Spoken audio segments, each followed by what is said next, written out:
On today's show, we're going to talk about the Golden State Warriors being up 3-0 on the Dallas Mavericks and what we can learn from the Warriors, what the Nuggets can learn from them, maybe what it tells us about the future of the Western Conference, the future of the NBA, the upcoming seasons. Also going to talk about Tim Connelly if he is gone from Denver, and I expect that we will hear something today. I want to talk about what the implications are for the draft, for free agency, all of that, and then answering some of your mailbag questions in segment 3. This is Locked On Nuggets.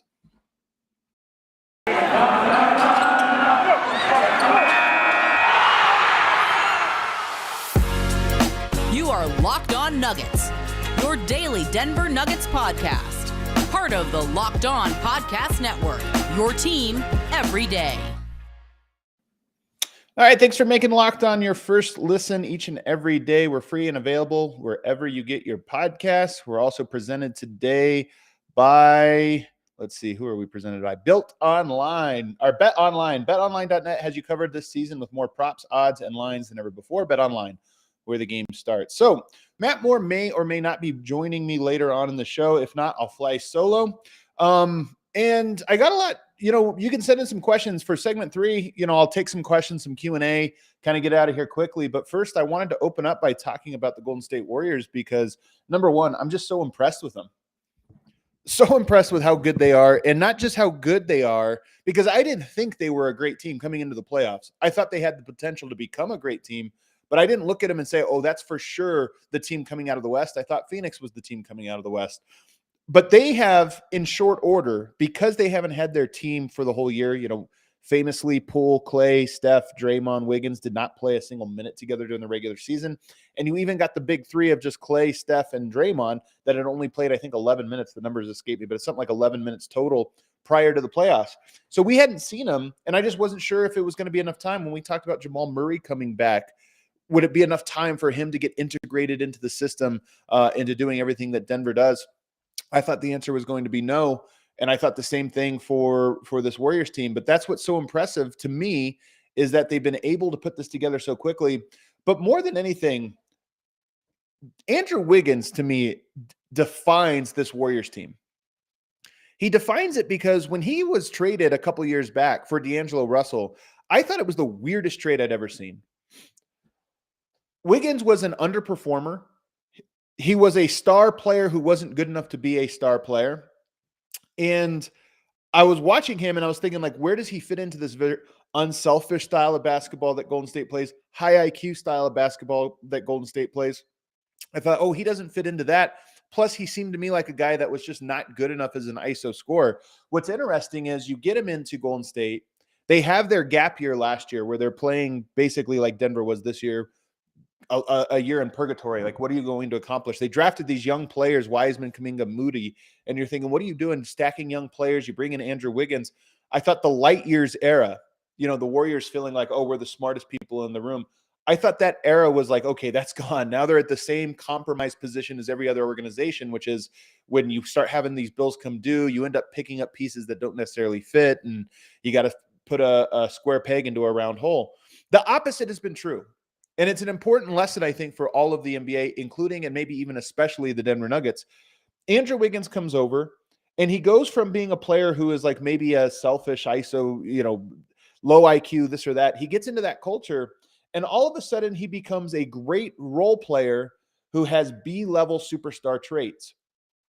Makes you think of Aaron Gordon. Like, Aaron Gordon was billed, he was drafted. When you draft somebody in the lottery, especially early on in the lottery, you think, oh, can we turn this guy into a superstar? That's what the point of lottery picks. And some guys just aren't that way. I think Andrew Wiggins might be a little bit this way, although at a better level even than Aaron Gordon, in that now you look at him and he's rebounding like a madman, which is the most thankless job in the NBA, like rebounding. It's so important, but you rarely talk about, especially from the wing, you talk about guys that make an impact through rebounding. He's become a great defender, like a really smart defender. He's guarding Luka better than Mikal Bridges was guarding him, which is insane to think about. When Andrew Wiggins came over, I don't think anybody was like, oh, that's going to be a defensive guy that fits right in and is going to be a defensive impact piece for them. But he's been exactly that since getting over there. And then just being a smart, high IQ player. Like, the Golden State Warriors are so good at playing their system. I was thinking about this. One of my hottest takes that I actually believe mostly, I think I'm oversimplifying it when I say this, but it's something that I believe for the most part. Very few teams in the NBA play actual basketball. They play NBA basketball, which is like its own version of it, and it's obviously very effective. Spread, pick and roll, 5 out. It's a system isolation, switch, create switches and then isolate wherever your best player is. And that's not to say that's not basketball. It's just a very simplified version of it. It's a very simple, and it works. When you have a LeBron James, when you have a Luka Doncic, that works. You don't need to do a whole lot of other things like put the ball in LeBron's hands. The Warriors are like the only team that have a system. If you look at their profile, pick and roll, every team in the NBA plays a ton of pick and roll. The Warriors don't. Every team in the NBA plays a lot of isolation. The Warriors don't. The Warriors have a lot of off-ball action, a lot of off-screen, just a lot of guys running around and a lot of guys willing. The thing about it is it's you have to be willing to cut hard continuously to keep moving, even when you don't touch the ball for several possessions. And the reason it works is because Steph Curry, the team's best player, is so willing to be that guy.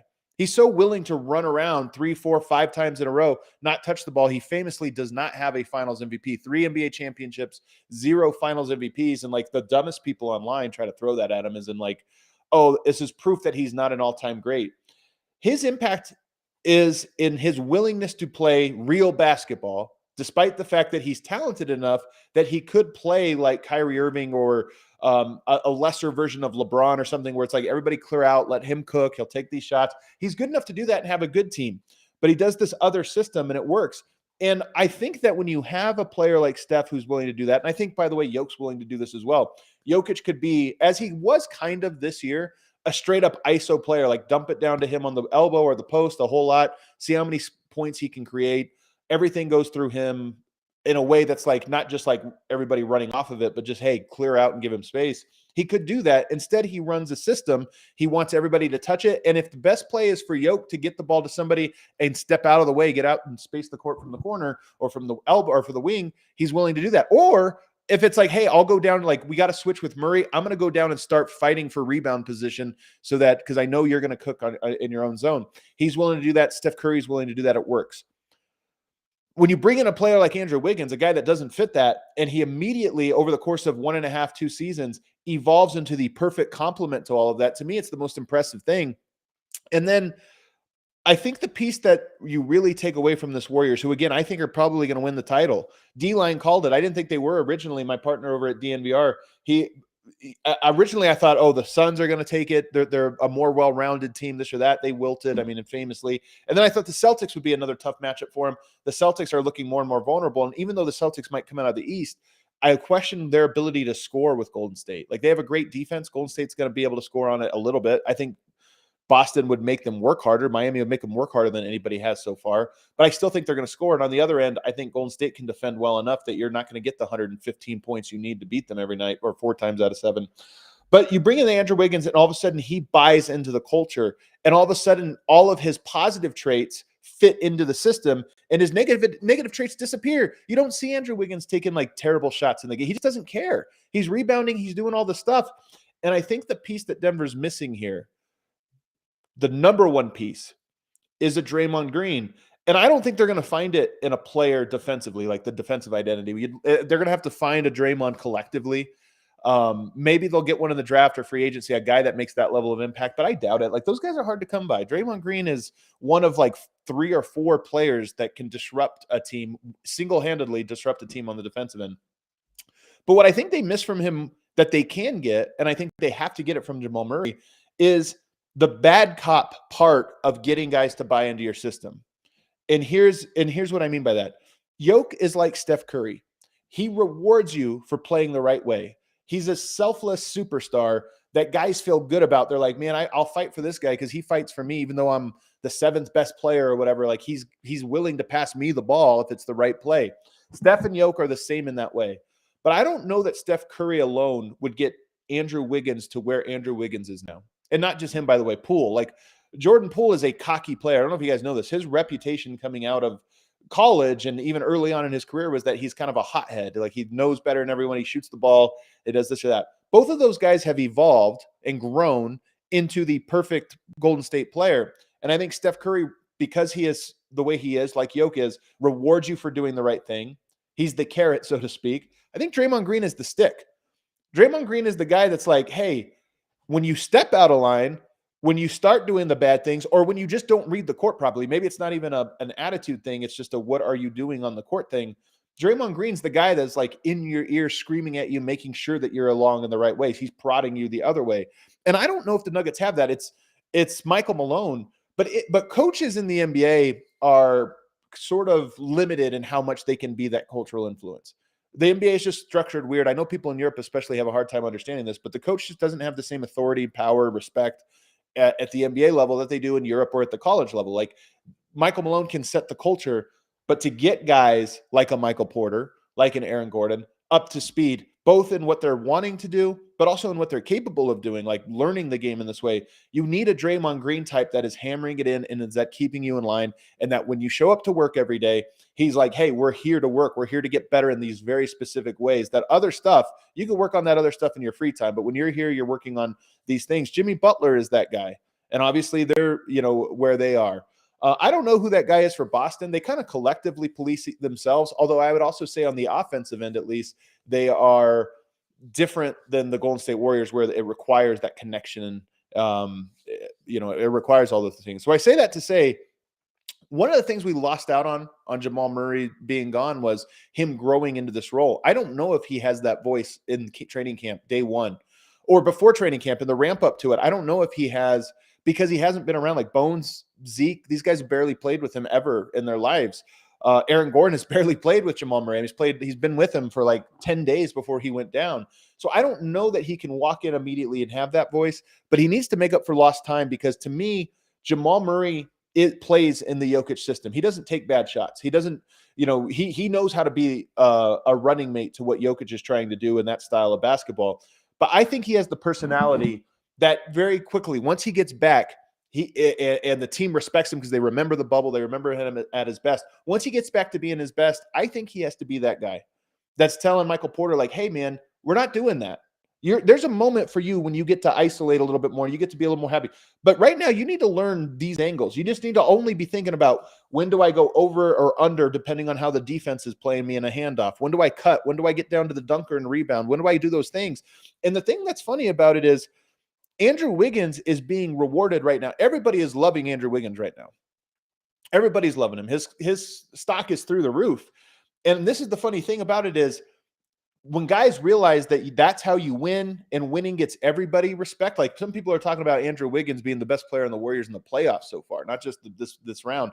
Andrew Wiggins, who knows, depending on how the finals go, could end up being like a finals MVP the way Andre Iguodala was years ago. So there is this reward to playing that way. But it takes both the carrot and the stick. I think Jokic is the carrot. I think Jamal Murray probably has to be the stick. If not him, someone, and I'm not sure who it's going to be. It's not going to be Aaron Gordon. He's a guy that sort of needs to continue to be prodded along and to develop into that.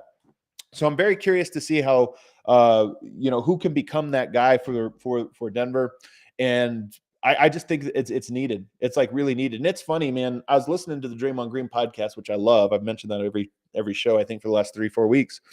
But he was talking about that dunk last night, which was an all-timer from Andrew Wiggins. Dunks posterizes Luka. And his point, when he was talking about it, he was saying, all year, we've just been telling Andrew Wiggins, go up, just try to dunk it. Every time you go to the lane, just go up and try to dunk it. And they're like constantly in his ear about it. You see that play last night, which, by the way, like ended the game. I know there was more game to be played. It would have ended the game even more if it wasn't for the freaking Mark Davis charge call that ended up. It was so dumb. The NBA sucks sometimes. They like kill their own product. But obviously it stood. But that play to me was so funny, because when I hear that, what do I always say about Aaron Gordon? Like, he's so athletic, but he never uses it. He almost never posterizes anybody.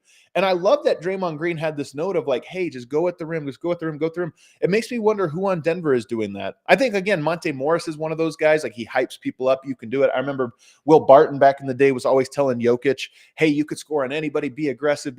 Like, there's guys that are that way. But I mean, like, the guy who's like yelling at you almost angrily, so much so that you're like get annoyed by it, but in a way that it's coming from a place of love. I just think that's got to be Murray. And I think it sounds silly because this isn't a basketball thing. It's an intangible thing, but it's the most important thing to me it's such an underrated part of chemistry and team building. Let's take a break. On the other side, I want to talk about the gap year Golden State Warriors and what they gained from it, and try to compare and contrast what the Nuggets did or did not get out of their gap year, this last year. But first, I'll tell you guys about Sakara. Let me pull up the ad read here. Sakara, filling your best starts with what you eat. Sakara helps you live a healthy, balanced lifestyle and truly enjoy it with delicious, plant-rich, transformational nutrition that builds a foundation for living your best. Now is the time to seek wellness, joy, and abundance in all areas of your life. Starting with what you eat, with Sakara, you get nutrient-dense meals, snacks, and supplements that nourish your body without ever sacrificing taste.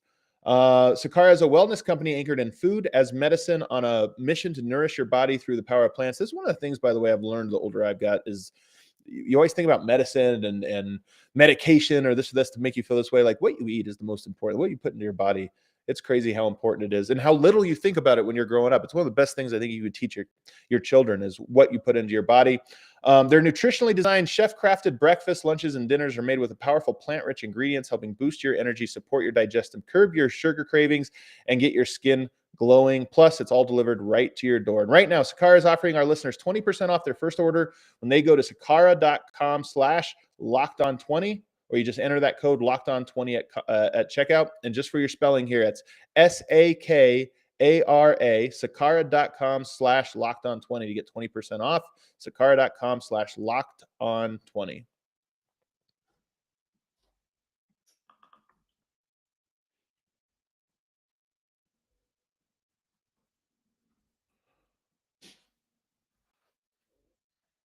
All righty. Back here, segment 2, Locked On Nuggets. Thanks for making it your first listen every day. Make sure you check out Locked On NBA Big Board. Host Rafael Barlow from NBA Draft Junkies and author of the NBA Big Board newsletter is joined by Richard Stayman, Sam Ferris, and Leif Thulin, giving fans an in-depth look into the NBA draft, mock drafts, power rankings, and, of course, big boards. It's free and available wherever you get your podcast.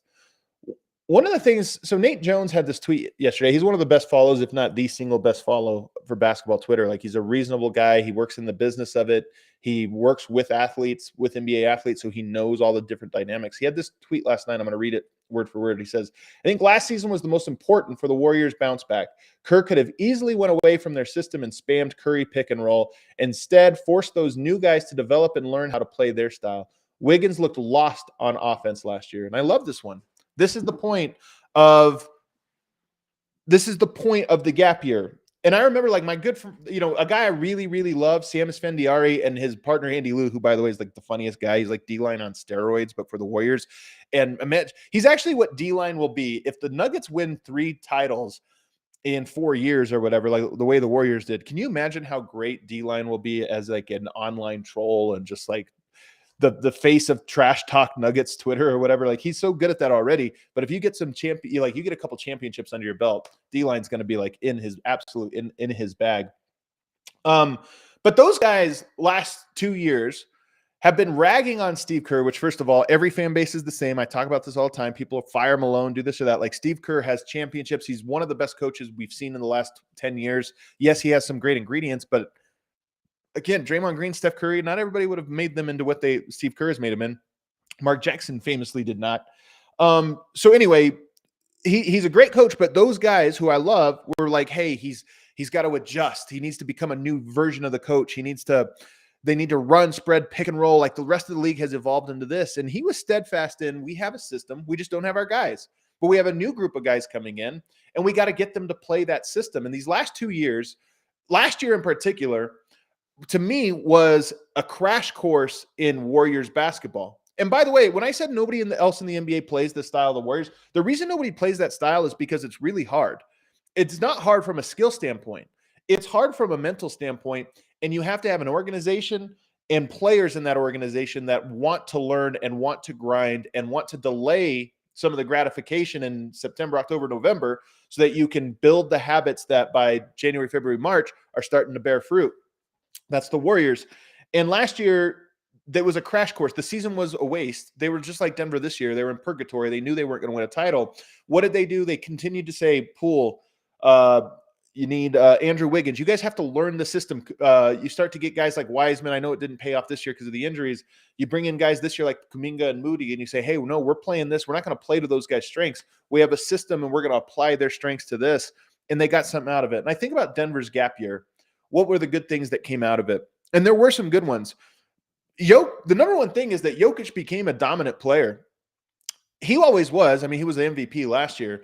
But this year, I honestly believe him having to be the guy, he was the guy when he had Jamal Murray too, but it was like the two-man game. It was Jokic and Murray, number one, number two. This year, it was number one and no other numbers. No other numbers. Like, I'm not trying to take anything away from Monte Morris or Aaron Gordon or this or that, but it wasn't like that they had a two-man game that was the staple of what they do. And because of that, I think Jokic leveled up in a way I never thought possible. He's one of the most dominant scorers in the NBA right now, if not the most dominant. I know people will laugh at this, but look at the percentages. He just didn't shoot as much, but he easily could. He had to do everything else. But I have confidence now, and this is why when people say like next year his point total will go down, I'm not so sure. When Jamal Murray and Michael Porter are spacing the court more, and when those guys are able to create a little bit more, I wonder if Jokic can just focus a little bit more on scoring. And some nights, in fact, many nights, it might be best for him to focus on scoring, especially early in games. My vision for a perfect Nuggets game right now is Jokic comes out and has 16 points in the first quarter, and the whole defense is like, throw out the game plan. We got to collapse on this dude. And then quarters 2 and 3, he starts passing and everybody's hitting shots. But that's the number one thing when you talk about what came out of this year is that Jokic leveled up to a point now where I think he can feel going into a game or going into a series that he can outscore any other team's best players, including Kevin Durant and Giannis and Steph Curry and all those guys. The other thing that came out of it was that Bones Highland got a ton of reps. Like, this just wouldn't have happened if Jamal Murray was healthy. He would have been buried on the bench. His minutes probably would have been cut in half, not because anything he did, but just because we know there's a pecking order. But because he got to play so much, and by the way, his minutes got cut short too because of 2 COVID protocols that he went into, an ankle injury that he had, but he still got a lot of reps to where going into next season, I just feel like he's a reliable guy that you can go to. Aaron Gordon, I think in the playoffs grew as a player. I don't know about throughout the year. Like, I would look at this and I would say there was more the team could have done, more Aaron Gordon could have done to like further his education into Nuggets basketball. And I think one of the great revelations of this season was afterwards him talking about my IQ's got to get better. A year late, but nonetheless, it's still, I think, it was good to hear. And it's almost like that's part of okay, there was some success here. Aaron Gordon now maybe better sees what it is that he has to do to become the Andrew Wiggins of the Denver Nuggets. Like, this guy who all of a sudden is dunking and posterizing people, who is guarding Luka Doncic and other great players and shutting them down, who's grabbing like when you tell him like, hey, right. And this happened, by the way, in the Warriors series. It was, what does the team need right now? Rebounds. More than anything else, you got to limit him to one possession. The Nuggets didn't do a very good job of that. He's a guy that, to me, that not just is willing to do that and sees it, but is capable of doing it the way Andrew Wiggins has. So I would give that one like a C grade, but I'm optimistic that the lesson was learned, albeit at the very end. And so now it'll translate in. Monte Morris got better. I think you can say you count on him a little bit more than before, although, as we've talked about before, I'm not sure he's part of the long-term plans of the Nuggets. Maybe he is, and maybe that'll pay off, but maybe he's more used as a trade asset. I do think Denver learned some things, like Will Barton was here too long. I think Denver will probably look to move him. I'm almost certain of it that they'll look to move him this offseason. So they learned a little bit more about their team identity. But the number one thing that I think they missed out on this year, and it's nobody's fault, the basketball gods' fault. This was the year Michael Porter was supposed to be getting double dose reps working with Jokic. Without Murray there, we've only ever had Michael Porter and Jokic together with Murray in the fold. I mean, there's been games. In fact, if you think about Michael Porter's best stretch of basketball, it came when Murray went down. And then you have Porter there, and he had some of his best games, 10 of 12, 12 of 14, whatever it was he was doing, where you were thought like, okay, he's growing here, but it was kind of like condensed. This was the year you were supposed to get 70-plus games of Jokic and MPJ playing together, and you get those reps, and they got 0 of them. So to me, that was the one place where this gap year really was supposed to do something, is if the Jokic-Porter two-man game was as good as the Jokic-Murray two-man game, or even if it wasn't a two-man game, just those guys understanding each other. And more importantly, I think it's Michael Porter learning how to play basketball at the Jokic level, within a system. To me, that would have been the best thing. And then you go into next year and you feel great about it. That didn't happen. So Denver's gap year, I think, has been a little bit less productive than Golden State's gap year was in that one way. Like, part of this is Denver is still they're not over the hump. So last year, and really the last 2 years, like Klay Thompson wasn't there, but Klay Thompson already learned these lessons. He's just been on the shelf. Draymond Green got hurt. Draymond Green already knows these lessons. He was just on the shelf. So the guys that needed to learn the lessons were Wiggins and Poole, and those guys were healthy, and those guys were playing last year. The guys who needed to learn those lessons this year for Denver, Michael Porter namely, wasn't available. So that's the thing that kind of sucks about it. But nonetheless, I just think the Warriors provide. It's funny, we think back to like 4 years ago, ESPN had an article of the Nuggets, the next Warriors. And I love that. I love that take. Like, there was a lot of similarities built through the draft, continuity, collaborative superstar that doesn't fit the mold, Jokic and Curry. But it turns out the Warriors are the next Warriors. And also, like, when you talk about them as a mold, that's really what it takes, is their role players buying into the system to the degree that they have. You keep sending in some questions. I'll probably try to get to a couple of these questions. Barton for KCP, I beg. Yeah, I'd be interested. That's a great swap. I think, in theory, KCP can knock down the 3-point shot. We've seen him defend at a pretty high level. While he's not going to have a Draymond Green effect on the Nuggets if he were to join the team, I do think it's a bump up. It's funny, Austin Rivers had a great tweet the other night where he put out there, like, watching these, you just realize how important it is to guard your man. By the way, it's becoming more and more important. You can almost tell on the show, I get annoyed sometimes by the talk about defensive schemes and we whittle things down into like one type of coverage or this or that, or like, what type of scheme are they running? Scheme's really important. Don't get me wrong. But the NBA is becoming, especially in the playoffs, it's becoming increasingly, when you go up against Luka's, when you go up even against Chris Paul, Ja Morant, whatever, like, teams just can spread you out now, and they can make you guard one-on-one. And then the rotations matter, like how on point you are. That's actually the most important thing, is like how locked in and connected is a team, that they understand how hard they have to rotate and the timing of it. And to me, that's chemistry, just like offense is chemistry, and it's buy-in and it's effort. But being able to just stay in front of your guy is such an important thing. And Austin Rivers had that. Like, you're seeing in the NBA, you have to have guards. You might be able to have one guy in your guard rotation who can't guard one-on-one, but they have to be a great offensive player, like Luka. Like, you might be able to have that, but then you got to surround him in the guard. Like, you just have to have guys that can cut off dribble penetration or pick and rolls or whatever. And you got to have a lot of them. Austin Rivers is clearly that guy. So it's kind of funny that he said it. It's almost like he's like doing his own self-promotion, which I kind of appreciate.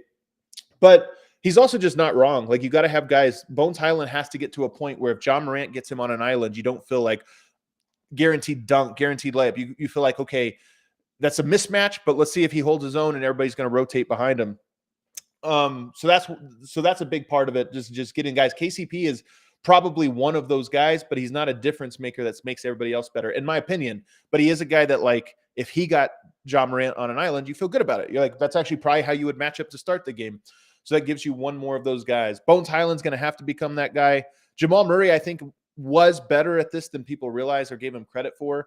And then you probably need one more guy. So is that, if it's Monte Bones, that's probably two guys that are like a little bit below what you want those guys to be. And hopefully Bones grows into it. So anyway, KCP I like a lot. If you can get it for Barton, it does help that it's DC.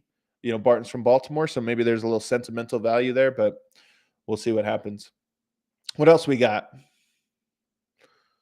Someone says, even though Wiggins has been incredible, Ben Simmons is still the best defender I've ever seen one-on-one versus Luka. Probably, I mean, it's a great comment. Ben Simmons is so underrated because of how bad he is offensively as a scorer, as a shooter, and just how much he doesn't seem to have it, which is really important. But his defensive impact is first team all defense level. The odds of landing Oladipo, again, here's what's funny. If you just go through and look at the Mavs are in the Final Four. I don't know what their culture is, to be honest. Jason Kidd's done a great job. Guys like Dorian Finney-Smith are so underrated. They're so valuable. And just how much they lock in. Reggie Bullock. Those guys, I don't know if they have a culture there, but they brought in veteran pros that know how to, you just plug them in. They might lose some of these guys, but you could just plug them in and they know they run their system. They know their role. They stay inside the lines. Golden State, great culture. The players that come in are forced to fit into their style or not. Like Kelly Oubre, get them out of there. If you stay around in Golden State, it's because you bought into what the Warriors do. The Miami Heat are the exact same way.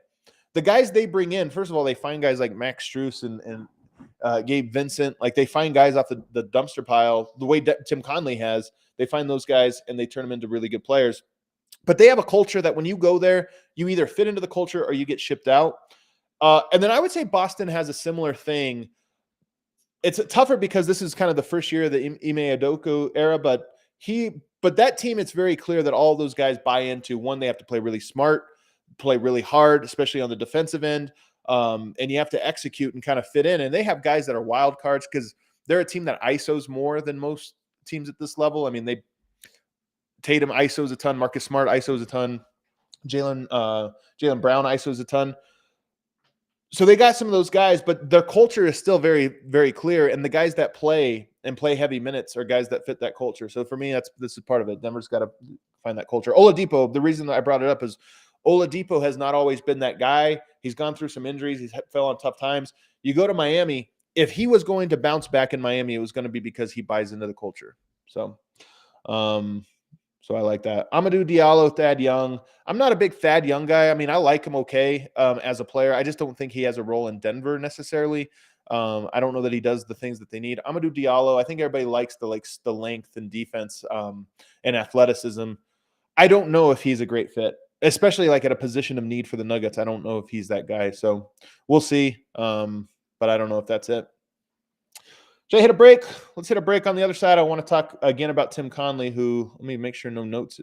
There's no Woj bomb or anything like that. No, there's no Woj bomb out yet. So we'll take a break, and then I'll talk one last time about the Tim Connelly thing. And is it the draft that becomes harder? Is it the free agency part of it? What is it that makes it hard for the Nuggets if they lose Tim Connelly? But first, our partners at BetOnline continue to be the number one source for all your betting needs and sports info. Find all the latest odds, news, and sports developments, including this year's basketball playoffs, Major League Baseball scores, fights, and even next season NFL futures. BetOnline is your continued source for all your sporting wagering information, from live betting to playoffs, esports, and more. Head to the website today or use your mobile device to learn about the trends in action. BetOnline, where the game starts.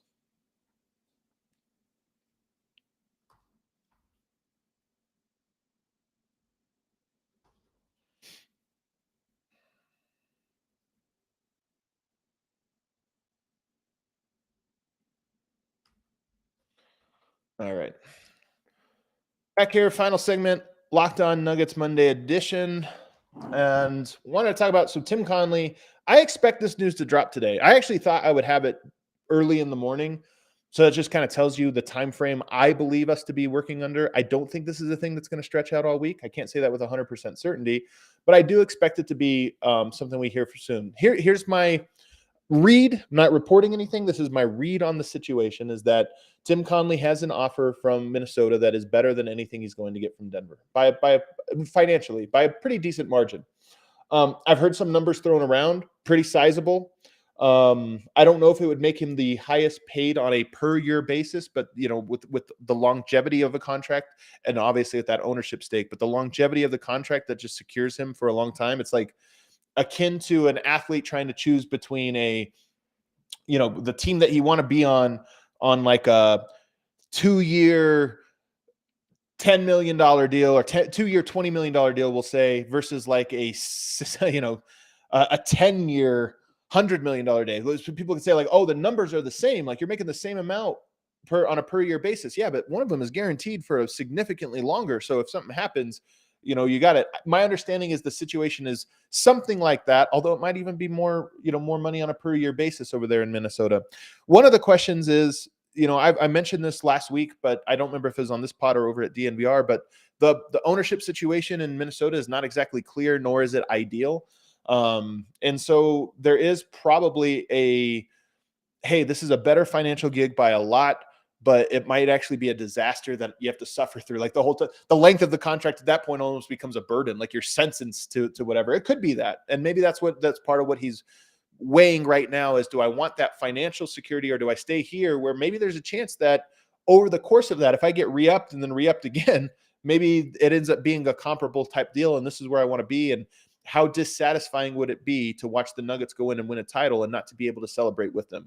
I mean, I know that sounds like a simple thing, but I think it's part of it. But anyway, we'll wait and find out what happens. And I'm sure we'll get some on the record reporting whenever the story does drop. But if he were to leave Denver, the draft, free agency, and the trade market are the three things that you have to do to build a roster.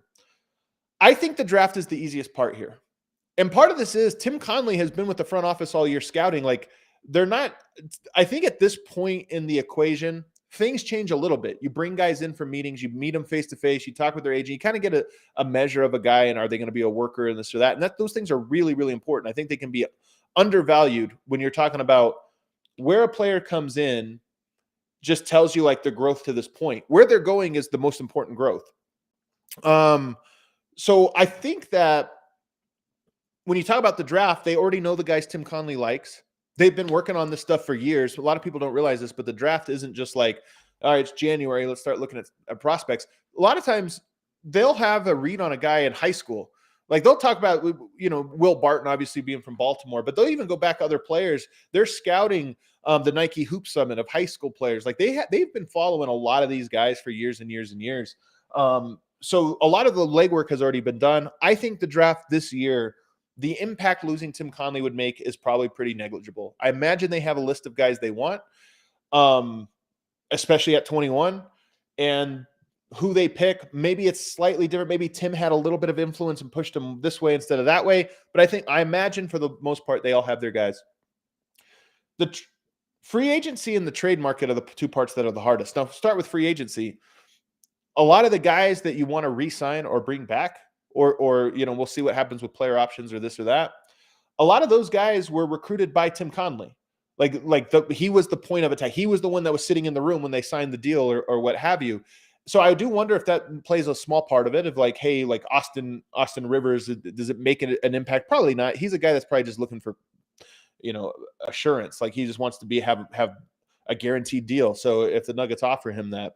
But other free agents, that's the part where, Calvin, what are his relationships with agents and this or that? A lot of that is probably, I'm sure he has them. He's been a player, he's been around, but maybe not to the level of Tim. And also, like, a lot of these people don't realize, you probably plant some seeds. You don't tamper, but the agents around town. Like, oh, some of the guys on your team, he shares an agent with the guy I kind of like, and you kind of plant the seed throughout the year. Like, hey, man, yeah, who knows what happens this summer, but we like your guy. Calvin has to take over that. So I think the free agency part of it, you take a little bit of a hit. So draft, almost none.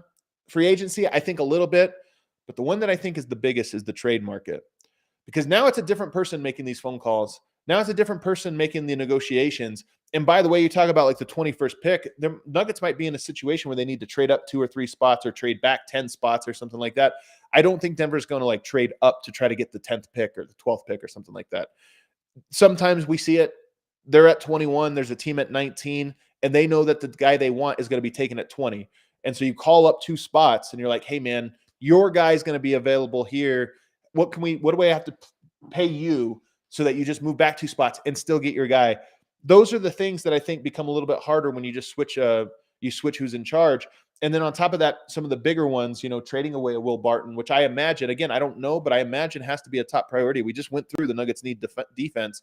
They just went through the things that you're going to need. I don't think Barton checks that box. So to me, that's the part that I think is the most concerning is, can they execute the trades? And by the way, the trades are the thing that they're going to define this offseason. I think the draft will define it a little bit, but it's going to be more like a Zeke Naji. To me, I get the sense the Nuggets are probably going to draft another Zeke Naji. Maybe he's a guard Zeke Naji. Maybe he's a wing Zeke Naji. But I think they're going to get a guy that's like rookie year. Yeah, cool. Hopefully he plays some minutes and it gets you through January, February. But come playoffs, he's probably not going to win you a game. Year 2, okay, now he's playing all year. He's in the rotation. But in the playoffs, maybe he's a bit player who's playing a little bit. Year 3, now we got ourselves a guy, and he's a long-term piece that, okay, now year 3, he's maybe a starter, or maybe he's off the bench, but he's playing a lot. And in a playoff series, he's a real weapon, a la Dorian Finney-Smith, who, again, it's a funny name. Like, it doesn't ring out. Nobody's looking at Dorian Finney-Smith and saying, like, oh, he's going to be a championship piece. But here he is. When he's out there, can you make your threes? Sometimes, not all the time. Can you guard at an elite level? Absolutely. Absolutely. He's such a versatile defender, does so many smart things. He's a real weapon. So I think that's probably the type of guy Denver's looking to get. And I think they probably already have that outlined. But making those trades, to me, it's just Tim Connelly was pretty unproven in this. Calvin Booth, completely unproven, just because he's never been the guy that's been in that role. So to me, that's what it is. But like I said, I suspect that at some point here later today, we're going to know Dalen Terry, Arizona, like Zeke. Oh man, there we go. We're already getting into it. I'm looking at today.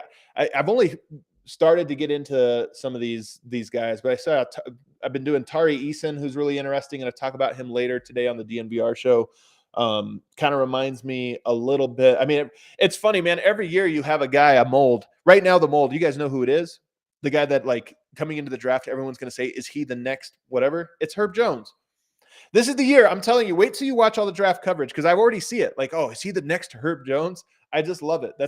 Herb Jones is the mold, the new mold that everybody is going to try to find another one of. That does it for today. Either I or Matt or both of us will be back again, I believe, tomorrow, if not Wednesday. So hit that like button on the stream if you're watching this live. Don't forget you can watch us on YouTube. You can also subscribe and listen to us on Odyssey app, Google Podcast, Apple Podcast, wherever you get your podcast.